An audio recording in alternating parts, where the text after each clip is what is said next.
Well, why don't we go into our inner sanctum to start, and then we'll branch out from there, all right? Absolutely. All like chocolate, right? We get the nods all the way around, all right? We don't get any of these, so, okay. My name is Dave Quinn. I'm going to be your sweetness guide today. And we're going to take you on the tour of the chocolate factory. Tell you a little bit about how we make candy. You're going to actually make some candy yourself. I like to say that you'll make it and you'll be able to take it with you. Now, whether it actually makes it home or wherever your destination is, it's entirely up to you. And I think one of the things you'll take away from this is just how much hand labor is involved. We do have some equipment, you'll see that in play upstairs, but generally a lot of hand labor. But we like to start off in this spot. That we started out when we came into this building. This was a cafe. We did coffee, soup, sandwiches, salads, and all of those good stuff. And we made our own gelato, which was outstanding. However, we finally came to the realization after a while that that isn't what we do best. What do we do best? Chocolate. Exactly. Exactly. So I'd like to start out in here and tell you a little bit about the history of Van Otis chocolates. Van Otis was started back in 1935 by a lady whose name was Evangeline Hasiotis. So you think about that for just a second. Van out of Evangeline, Otis out of Hasiotis. And she had attended the Fannie Farmer Candy School down in Boston back in the 30s, which after she graduated from high school. Came back and then started up a candy operation at her father's bakery here in town. It was a Greek pastry shop called the Olympia Bakery. And she operated there up until the early 50s when she opened up her own standalone store. Now, how many of you have been to an event down here at the now SNU Arena? I'm sure some of you have. Used to be the Verizon, right? Well, right behind the Verizon, or the SNU Arena now, is a very distinctive gambrel-shaped brick building. And that's where Evangeline set up her own shop in the early 50s. She lived right above the shop, had a lovely apartment. Evangeline, but she never married, didn't drive, lived all by herself, but she liked the finer things in life, she really did. But that's where she operated up until 1995, when sadly she passed away. And then the estate put it up for sale. And it was kind of sitting there because the probate court stepped in and said, you gotta do something, you gotta fix this. So in 1998, we saw it advertised, early 1998, we saw it advertised in the paper, candy company for sale. That sounds interesting. Maybe we'd like to do something a little different. Didn't know anything about candy, other than how to eat it, of course. So in November 15th, 1998, we took over the business. We being my brother-in-law and myself. And it started a journey that was kind of interesting because, as I said, we didn't know anything about candy. We saw it as a business opportunity, a chance to take a small company with a great reputation and perhaps build it into something a little bit bigger. And hopefully better. Continue on where Evangeline left off. So November 15th, 1998, we came in. And it was interesting. A couple of impressions and lessons that came out of that first season, because November 15th really starts what is our busiest season. Right through Thanksgiving and then right through Christmas. So at that time, we were doing about 65% of our annual business during that period of time. So you either had to get it right or you were going to have some tough sledding for the rest of the year. So we came in, and I can remember going downstairs, and there was a basement area. And there were tables, just stacked with boxes of candy, all wrapped and ready for the Thanksgiving, Christmas season. And there were maybe, I don't know, 1,500 boxes or so. Sounds like a lot. Well, it's a lot if you're going to try and whale your way through that and eating it. We said, they're going to sell all of that candy? Well, about the beginning of December, that candy is all gone. And now we're scrambling to make enough candy for the people that were coming in. And that was the big lesson. you're going to have a successful season, you better have enough prepared in advance. And the other, I won't say lesson, but it was informative relative to Evangeline. I remember it was a couple of weeks before Christmas. The candy maker comes over and he says, Dave, I'm going to go lock the door. I said, John, what do you mean go lock the door? Keep in mind that the store over there was about as big as this room. Take out these walls. So you put the candy cases in, you put everything else in. Not a lot of room for a lot of people. You get 15, 20 people in, it was crowded, and you didn't shop. You lined up. You walked up to the counter and said, can I have my chocolates, please? And you'd reach below and give them to her, and I gave you money, and I'd be on my way. So people focused on standing in line. Well, that line would extend out the door. I said, what do you mean, John? You're going to close it on the well, it's 5 o'clock. Well, I found out that Evangeline, regardless of what the closing hour was, and regardless if there were people waiting outside or not, she would go to the door and she'd say, come back tomorrow, please. And shut the door. Who would go back? Would you go back? You would. You would. The reason being, the candy. And the candy was that good, and that's exactly what it was. It was a tremendously loyal customer base, as we found out. In fact, John Clayton, who was a columnist for the Union Leader, he now heads up the Manchester Historical Society. He was interviewed by the Food Network for a segment they did on Van Otis, and he said, going to Van Otis chocolates for any given holiday or event and so forth, and not getting Van Otis chocolates simply wasn't an option. If you had to stand in line, you stood in line. That was just it. If you had to go back, you went back, because the candy was that good. And the lesson and the takeaway for us that season was that if we wanted to make sure that this business did what we wanted it to do, we better make sure that those standards and the quality of that candy stayed at a very high level. And I hope, and I think that we've accomplished that to some degree. We've been voted New Hampshire's best chocolate for the last 16 years in a row, New Hampshire Magazine Readers Poll. So that's a testament to folks like yourself, our customers, because they're the ones that voted it. So, after that season, we said if we want to grow, we couldn't grow it there because there wasn't enough room. Parking was awful. So we ended up going over to South Willow Street for a time with a new retail store and candy kitchen, but as the business began to grow, it was not enough. So in 2002, we came into this building. It's a big building, 20,000 square feet, 10,000 on each level.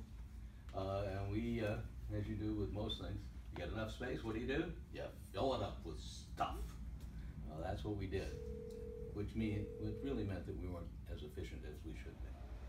So a few years ago, we sold the building to Joe Lacerda, next door, who owns a music mill. Great music store, by the way. Great music store. And we split the building with him. We have 10,000 square feet. He's got 10,000, 5 on each level. We've got our retail store down here. This spot is an extension of the retail area when we get into the busier seasons, those being Thanksgiving, Christmas, Valentine's Day, and Easter. And then upstairs we've got a 5,000 square foot candy kitchen. That's where we're going to be spending most of our time. So that's the short version of Van Otis Chocolates and how they started, how we got to where we are today, and what our role has been in getting us to this point. Start out a tour with a piece of chocolate. Just a plain, solid piece of chocolate. We call it chocolate bark when we cut it up like this. The reason I'd like to do this is to give you an idea of what good chocolate tastes like. Because there's some good chocolate and then there's chocolate that's not quite as good. I've never really had any truly bad chocolate, let's put it that way. All right? So, when we look at a piece of chocolate, you're familiar with the term temper. All right? And temper is what gives chocolate its shine and its snap. And those are simply the crystals that are in the chocolate when it's melted. When it hardens, those crystals lock together, and that gives it the snap and the shine. When you look at it, it should be smooth, and if it looks kind of crumbly, that is simply chocolate that is going out of temper. Still perfectly good to eat, right? Except the taste experience won't be good. You know, what we call the mouthfeel. It won't melt as smoothly and cleanly, and it just won't be quite as pleasant. Also, if you look at chocolate and it's got like a white coating on it, what is that? It's a term called blooming. And blooming is when the fats in the chocolate begin to migrate to the surface. And again, that's chocolate that's going out of temper, still perfectly good to eat, because the wonderful thing about chocolate, it doesn't spoil. Right? You can easily keep chocolate like this, solid, keep it away from heat, moisture, and odors, easily 10 months to a year. And it will taste just the same. After that, the flavor profile begins to deteriorate, but it's still okay to eat. Now, things that will shorten that time are what we call inclusions. Inclusions can be nuts, fruit, things of that nature. If it's nuts and that kind of thing, maybe about 4 months, because the nuts will begin to turn. If it has a center, like a cream center, and we'll talk more about that upstairs, you might be about 6 months, but then the flavor of the center will begin to not be quite as good. So that's why I like to. Now, sometimes if you have a piece of chocolate, it tastes a little waxy. You ever experience that? No? Hello. That's chocolate that has had wax added to it. It's kind of a waxy taste, and some companies do that to an extent we do not. So that's why we like to start with a solid piece of chocolate. Bon appetit. I love chocolate. Excuse me, while I'm awful. I say, if I ever see another cupcake, every day, several times a day if I can. So, as we go upstairs, we have to get fashionable. We're a slave to fashion, right? I like to refer to these as the ultimate fashion accessory. Right? They're very versatile. You can wear them bouffant style. Very nice, sir. Very nice, sir. Right? You can do them kind of a mullet style like this. My personal favorite is the beret style, you see. So, as we head upstairs, we do have a couple of rules. You get rules in school, well, you have rules here too. Right? First one is that I would ask that you not touch anything unless I say that you can, because obviously we have equipment up there, we've got product on the tables and so forth. Second, if you have a question, please, I encourage you to ask questions. If you could speak up and speak clearly, it helps me because my ears don't work quite as good as yours. And the last thing, maybe directly to you, Madam. Okay. There is absolutely no pretending to get lost so you can get locked in the chocolate factory. You wouldn't do that, would you? No. Okay. All right. All right. So with that, are we ready to go? I want to stop here because as we look at this, this is a candy stove, candy cooking stove. And this was Evangeline's original candy stove.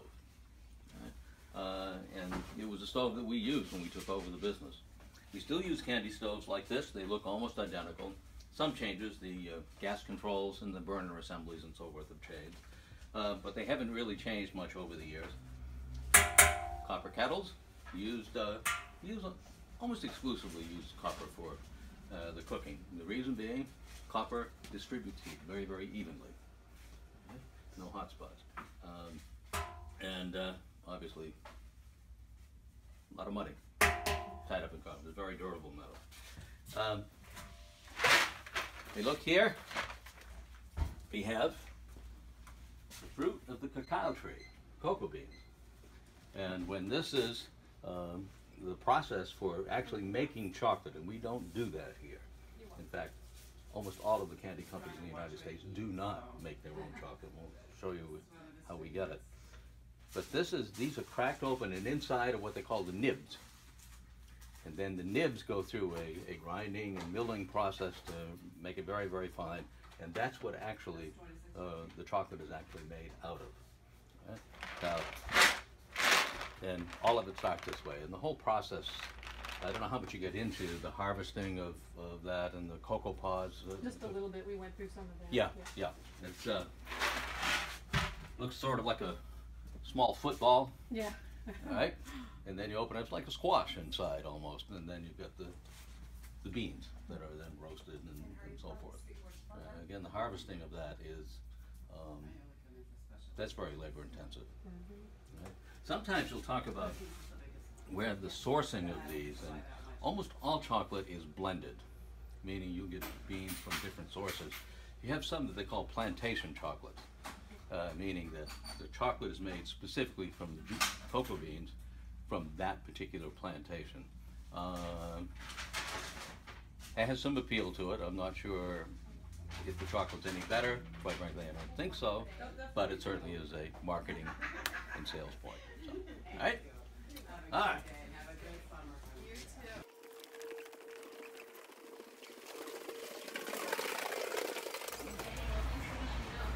To the Van Otis Candy Kitchen. So I like to say 5,000 square feet dedicated to the fine art of making superb candy and chocolate. First thing we're going to do is we're going to start down here.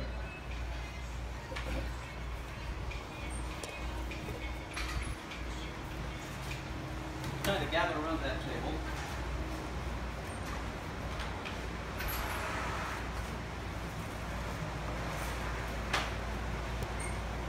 As I mentioned, you're going to make a piece of cake. And it's the same way that we do it. We don't do it any differently, except we may set it up from a more production-oriented standpoint. The process is still the same. Gloves on, ready for surgery. So, what do I have in my hand? You're graduating. What is that? Honest Ed. Excellent. I'm glad to see that 12 years of public education has served you well. Excellent. All right. Now, think of our sales and marketing people. They had to call this something.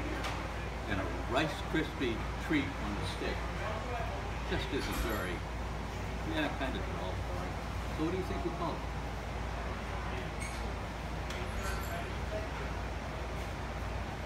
What do you think? They stayed up all night, and we have nicknamed this the Van Crispy. Go ahead, you can grow it. It's okay. So we're going to, first thing is I need some assistance. Could you do that for me? You got the ball? Follow me.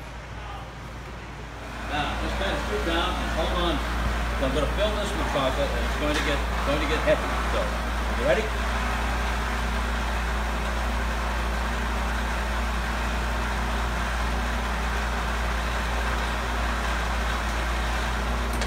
Got it? Now, all I've got here is melted chocolate, tempered. You feel the bowl, it's not very hot because we work it with chocolate at very low temperatures. And the tempering temperature for this would be about 88 to 89 degrees. Dark chocolate may go a degree or two higher. And you never want to keep chocolate above 120 degrees because that essentially scorches it, burns it, not in the burnt toast aspect, but from the standpoint it destroys the flavor profile. Also, please don't heat chocolate in a microwave. And the reason being, microwaves don't heat very evenly. In fact, if you look at a stick of butter, if you put it in the microwave, what would happen is it starts to heat. You start to see these little dimples in the surface. That's because it's heating very unevenly, and it will turn chocolate to paste like that. So use a double boiler method or something that approximates that. And we'll show you our melting test, and that's how we do it. So, we have our Rice Krispie treat that's going to be magically transformed into crispy. We dip it in the chocolate, and we gently tap it on the surface of the chocolate because chocolate's very viscous. And this pulls off the extra chocolate. It's much more effective than trying to shake off the extra chocolate. Look it up. Swirl it. Drizzling. And we have that. And then the artistic side of you can take over. Alright? practice long and hard to do this.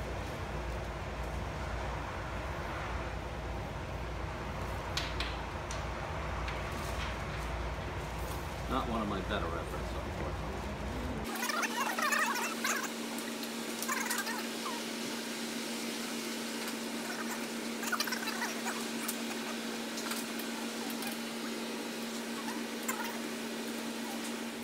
Come on, be bashful, don't be shy. Again, one of the things that we'd like to do, and the reason we like doing it, it does give you an opportunity to kind of get up close and personal and see how we do things as a professional. Look at it through a mirror. So this end of the kitchen is called the cooking line. You see the candy stoves? They look almost the same. Same copper kettles. Now, when we're cooking candy, again, we're not working with chocolate here. Why? Because it's too hot. Because we're going to go up to temperatures 242, 243 degrees. And when you're cooking candy, one of the most important things to pay attention to is the temperature. Right? Whatever the recipe or the formula is that we call it, if it calls for 241, that's what you want. So, keeping track of the temperature, you can use the candy thermometer, like the one you saw downstairs in the kettle, or we use a digital thermometer, so that the candy makers get a very precise reading. That also helps us be much more consistent with each batch of chocolate. So the process we're going to take you through is a starch molding process where we make centers. And most often we refer to them as a cream center, and many times it's a fruit cream center. Now we're going to talk about how that goes. So that starts, candy maker will line up their ingredients on the table, turn on the candy stove, and as it starts to bubble and so forth, constantly stir it using a paddle normally made of oak or maple. And the whole process for making a cream center takes about a half hour. During that time, the candy makers slave to the kettle. They're going to be stirring it all the time because while the copper distributes heat very evenly, it doesn't keep things from sticking. So at the end of about a half hour, turns off the candy stove, and what you've got is kind of a thick syrup. Thicker than maple syrup, but not as thick as, let's say, molasses. They'll then take that syrup and take it into this room, and this room is called the starch room. Remember I said it's what we call starch molding. And in the starch room, we've got trays that are filled with cornstarch. Same kind of cornstarch that you have at home, except that when we use it in confectionery work, we add mineral oil to it for two reasons. One, it keeps the cornstarch from absorbing liquids, and since the process is called starch molding, the mineral oil helps the cornstarch retain the shape. And we create the shape using a form like this. And this is the same form that Evangeline used. We've got several others with different shapes and so forth. Where she got them, I have no idea. What we would have to do to replace them, don't have a clue at this point. But these are simply placed in what the final shape of the candy will look like, and will actually be. Each batch will yield about 1,000 pieces of candy. It takes about 4.5 to 5 trays to do that. This is a very old candy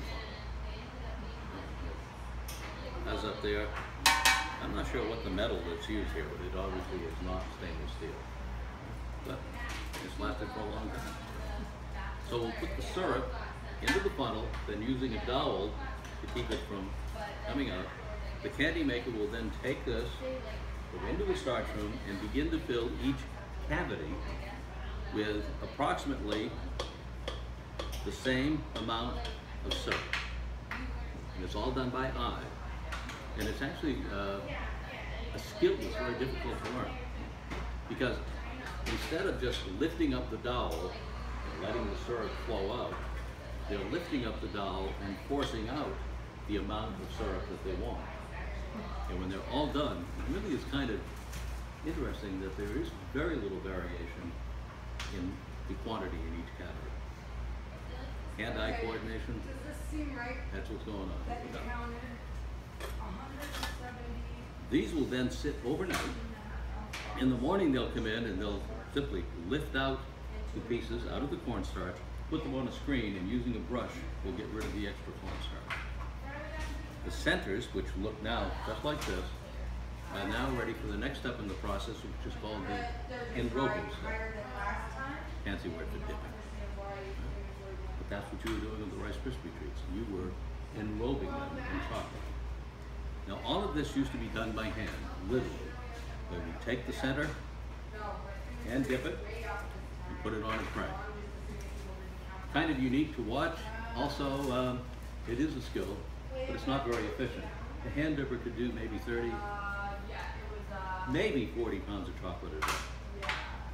Well, when you've got a heavy retail operation where you're selling 10 and 20 and 30 boxes of chocolate at a time, that's not good. So now the enrobing machine helps us do that much more efficiently, with upwards of 300 pounds a day, without sacrificing quality. In fact, it's a little more efficient in making sure we get a more consistent amount of chocolate throughout the center. All right? All the way down to the first workstation is called the feeding station. When you take those filters that we created down at the other end, bring them up, start them on their way to being enrolled. And the purpose of the feeding station is to put what we call the bottom load on every piece of chocolate. Make sure that the piece is fully filled, the bottom is fully filled with chocolate, but it also gives a good flat surface. So some of the items that we enroll, like nuts, some fruits, and so forth, they tend to tumble off the top. So that bottom load helps with that. The crackers themselves, that's before they go to the chocolate, obviously. Just little soda crackers. I feel like I'm doing communion. Yeah.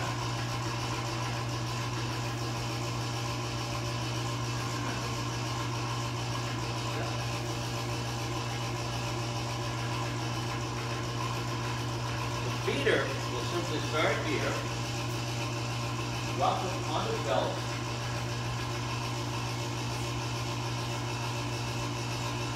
Start.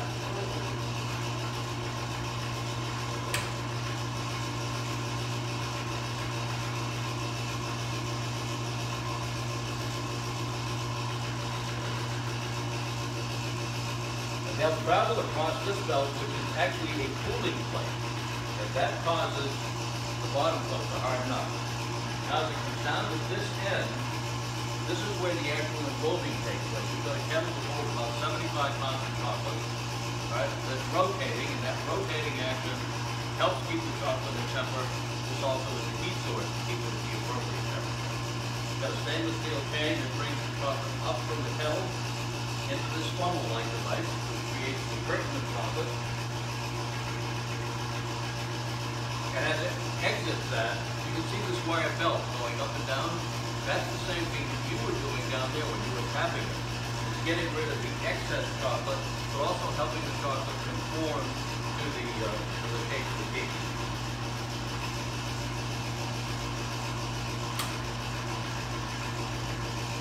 Now, it comes down here and transfers over. The person in this particular position, here, come on down. The person that's in this position is called the stringer. And the stringer's job is to put a unique mark on every piece of hand. That's all done by hand. Either a unique mark or a unique decoration. So in the case of our Jordan crackers, we simply put a line. And the purpose of the line is to simply make it look more interesting, look more appetizing. Unlike other pieces where the decoration or the actual string will have a distinct meaning. And these are all of the different strings that we use for the various pieces of candy that go through here. Again, done by hand. From here, this travels to a 20-foot cooling column. Takes about 10 minutes for it to get down to the other end. And then the person at the other end is called the catcher.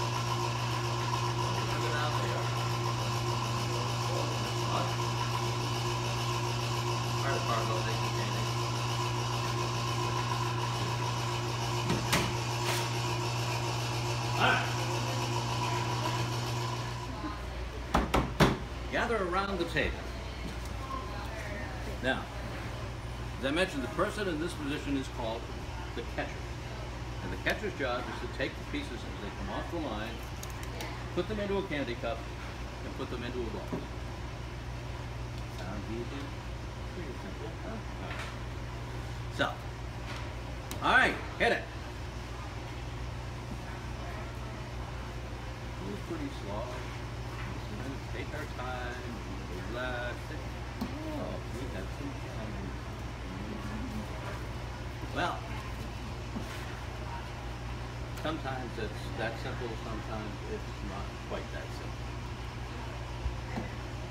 Now, as the piece comes out, this one has got an approximation of an M, which means that this is a maple cream.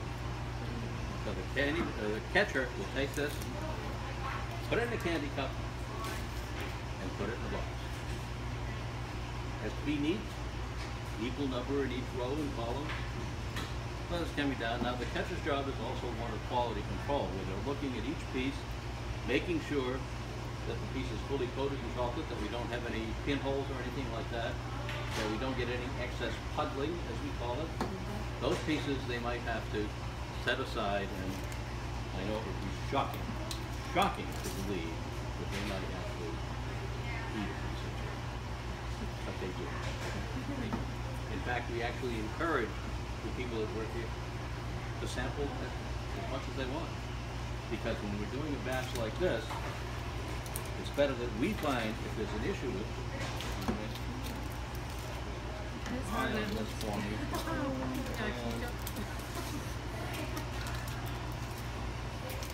I can't let them go off the end, because that wouldn't be good either.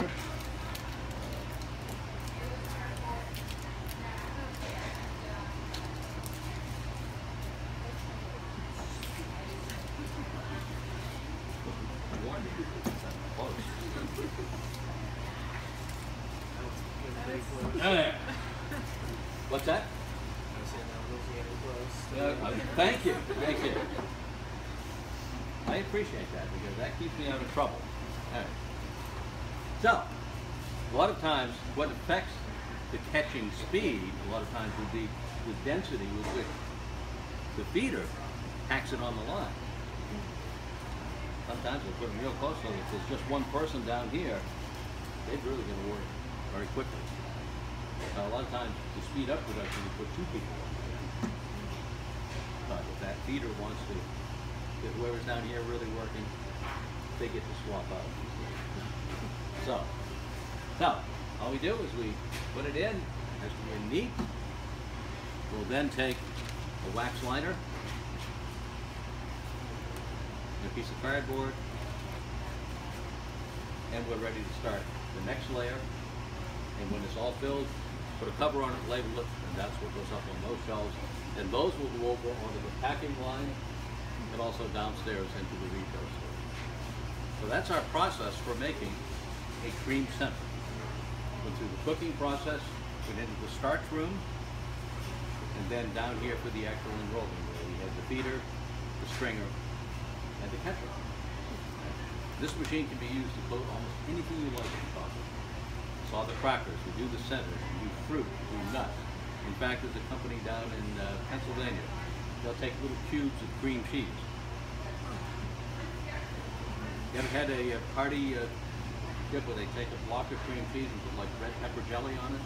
Yeah. Pretty good stuff, huh? Well, same thing, the chocolate complements that cream cheese much the way that the red pepper jelly does. Try it sometime. Do a fondue with little blocks of cream cheese and dip them in the chocolate. All right. So,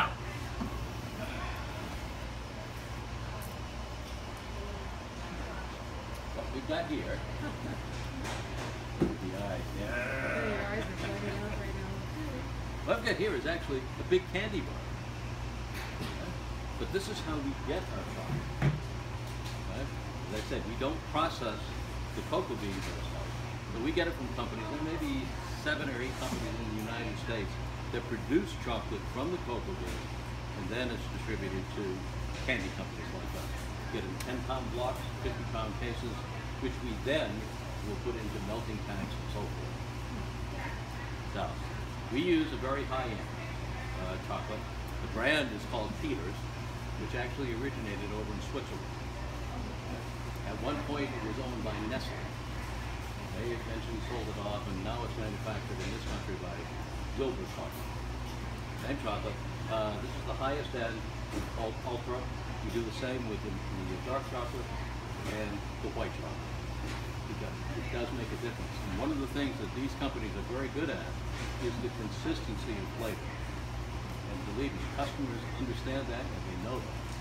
They can tell you in a heartbeat if you use it with different chocolate. Any questions at this point? So how many of those blocks do you get for general shipment? So you get those and you melt it down? Well, you can see we're in our quiet time. Yeah. Right. So when we go into that room, you'll see the cases. When we go into this next room, you'll see cases. Yeah, so they get them in 40, 50 cases at a time. Wow. Incredible. Yeah. Oh yeah. High volume. Yeah. Let's go through. On your way, process involves mixing the ingredients in large tanks, mixing the shaker ingredients, and then we'll take them out and we'll put them in a tray that's lined with a parchment paper or a wax-lined paper like this. From there, it sits up and hardens overnight, and then it will be processed through these two machines, which are unique in that you will not see those anywhere else in the world, literally. Because of the volume that we do with Swiss Fudge during the Thanksgiving and Christmas season in particular, where we're producing 400 to 500 pounds of Swiss Fudge every night. We used to cut the Swiss Fudge,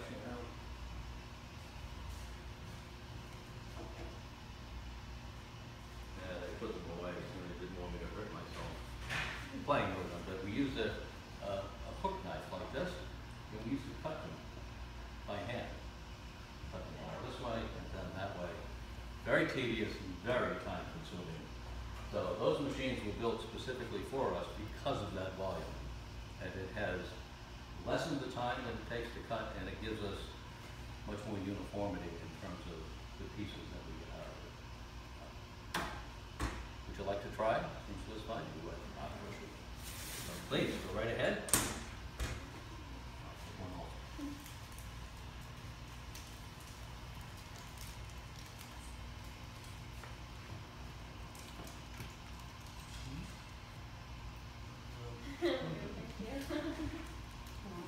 You're certainly welcome to take a piece and just have a little taste if you'd like.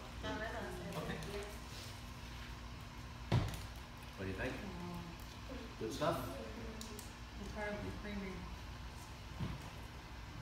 And this is what people come back to Van Otis for over and over and over again. This is the product that they tell their friends about. We ship it all over the country. In fact, the three big areas that we ship into: Florida, Texas, and California. Big retirement places. So people that relocate down there in retirement tell their new friends down there about it, and they'll order it. It's really incredible. And actually, the term fudge is a misnomer. It's more in the genre of a melt-away. When people think of fudge in a traditional sense, they think of things like a penuche, which is a maple flavored sort of, but it's all sugar based. This is all chocolate based, and that's where the big difference is. Would you like another piece? If anybody would like another piece, by all means. One more room to go through. Oh, no, they didn't put the knife away. That's what we use to cut it. They'll build the molds using either a funnel or a chocolate funnel. You'll then go onto that table there, which is a vibrating table, which levels out the chocolate, also gets rid of air bubbles. Now, in a mold like this, which is not very complex, you don't have to worry about that. You get into the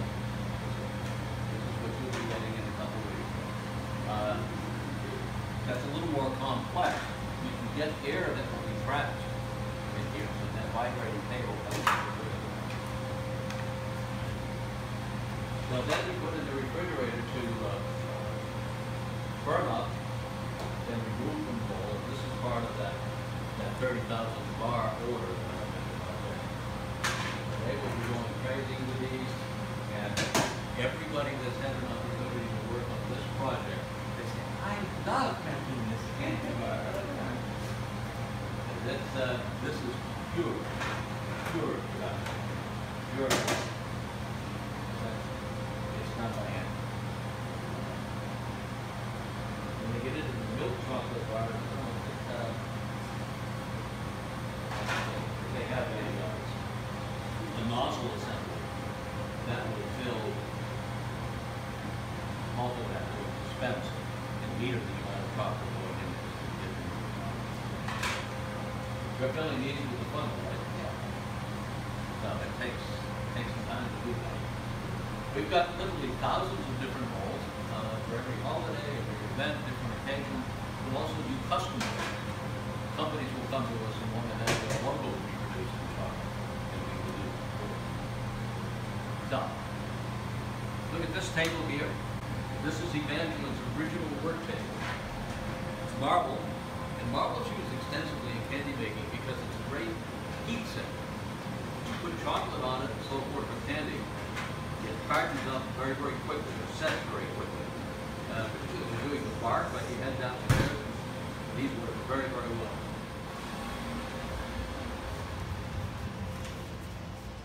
As promised, and crispy pops.